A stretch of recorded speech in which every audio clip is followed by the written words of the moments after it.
Более 30 тысяч граждан Молдовы нигде не работают. Примерно половина из них – женщины. Таковы данные отчета статистики по мерам трудоустройства и социальной защите соискателей рабочих мест. Ежемесячное пособие по безработице составляет 1270 леев. Правительство Республики Молдова рассматривает вариант того, чтобы обязать получающего пособие выполнять общественные работы. Наша съемочная группа решила провести блиц-опрос на улицах Камрата и узнать их мнение по этому поводу. Правильно ли то, что безработные получают пособия? Это неправильно.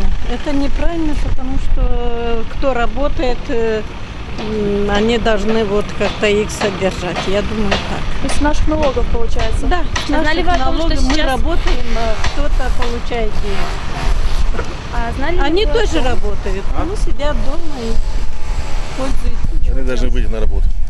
А вот какую работу можно им предложить? Все, что угодно. Но должны работать. Сейчас хотят разработать закон, чтобы те, которые получают пособие, выполняли какие-то общественные работы. Да. Хотя бы подметали. Что-то сделали. Нужно принимать этот закон. Конечно. В силу каких-то причин они не могут идти на работу, не могут найти свою профессию удобную, либо зарплата не устраивает. Слабо платят. Это нужно правительству подумать об этом. Все люди хотят работать. А если этот человек получает пособие, он не от сладкой жизни. Ему наплевать на это пособие, которое там ерунда, я не знаю какая, которая почти ни на что не хватает.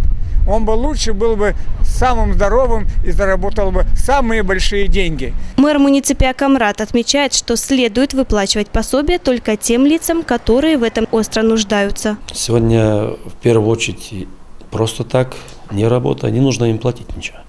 Если эти люди сегодня вполне здоровы, они не являются инвалидами ни первой группы, ни второй, ни третьей, и они трудоспособны, то они должны работать, как и каждый член общества. Поэтому сегодня, выдавая просто так пособие, не работая, это неправильно. И то, что государство предпринимает новые шаги, новые законы входят о том, чтобы все-таки пособие по безработице выдавать только в том случае, если действительно уже нет работы. Но у нас работ немало сегодня. И просто так давать можно только инвалидам лежачим, старым людям лежачим, которые не могут выполнять работу. Но если человек способен сегодня, он вполне здоров, но просто не имеет работы, думаю, что пособие можно давать временные, месяц, два, три, но дальше нужно, чтобы они выполняли какие-то работы. Потому что сегодня каждый из нас имеет желание, не работая, получать какие-то средства. Размер пособия зависит от средней заработной платы и в обязательном порядке предусматривает стаж работы. Право на пособие по безработице имеют лица, которые работали и в последние 24 месяца на момент регистрации у нас в агентстве занятости имеют страховой стаж не менее 9 месяцев. То есть лица социально застрахованные. Размер пособия зависит от средней заработной платы за последние 3 месяца на момент увольнения, полных 3 месяца. Но не может быть ниже 1000 лей. Минимальный размер пособия по безработице 1000 лей. Максимальный размер – это средняя заработная плата по республике за прошлый год. То есть это более 5000. Это потолок. И размер пособия также зависит от статьи увольнения.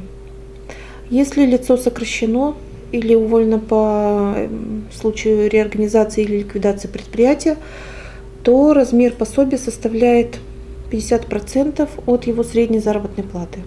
Ну, как я сказала, выше не менее 1000 леев. Если лицо уволено по окончанию срока договора, то это 40% от его средней заработной платы.